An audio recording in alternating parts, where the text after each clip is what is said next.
Θα φτιάξουν μια ρεσίνη, θέλει 100.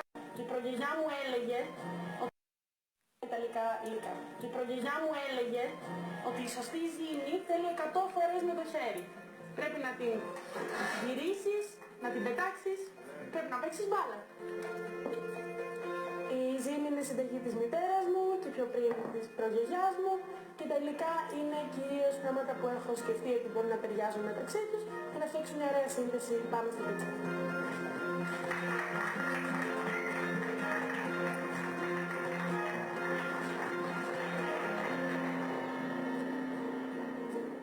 Χαίρετε.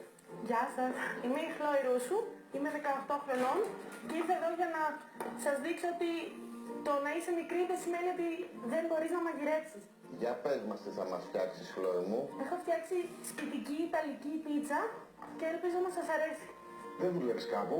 Είμαι εθελότρια σε ένα φιλανθρωπικό ίδρυμα όπου μοιράζουμε snacks στον κόσμο, κυρίως άστεγους, πρόσφυγες, μετανάστες. Μπράβο, προς τιμή σου. Ευχαριστώ πάρα πολύ. Χλόη, βγαίνεις έξω, πηγαίνεις σε εστιατόρια. Ναι. Σ' αρέσει να δοκιμάζεις περίεργα πράγματα? Είμαι λάτρης της Ιαπωνικής, μαγειρικής. Είμαι και μαθήτρια Ιαπωνικών. Έχεις πάει στη Ιαπωνία? Έχω πάει στην Ιαπωνία, ναι. Και έχω να πω ότι ήταν το πιο όμορφο ταξίδι που έχω κάνει. Και διαξεγνωστικά, αλλά και πολιτισμικά. Αμαρίτζι καν γανάι καρά, ισόιτε κουτασάι. Συγγνώμη, απλά έχω τράξει και δεν μπορώ να μιλήσω Ιαπωνικά. Δέμο, αριγκάτο κοζαιμάστα.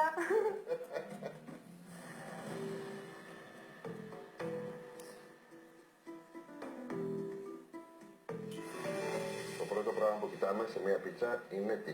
Τη γυρνάμε ανάποδα και βλέπουμε αν έχει ψηθεί. Αυτή έχει ψηθεί. Μετά τι κάνουμε? Στο δείξω εγώ τον σωστό τρόπο. Πάρα πολλές φορές την κάνουμε ρολό. Κοίτα. Ναι. Πάρα πολύ ωραίο. Κάνουμε ένα πολύ ωραίο ρολό και μετά το κάνουμε το ρολό. Το τρώμε. Α, μπράβο.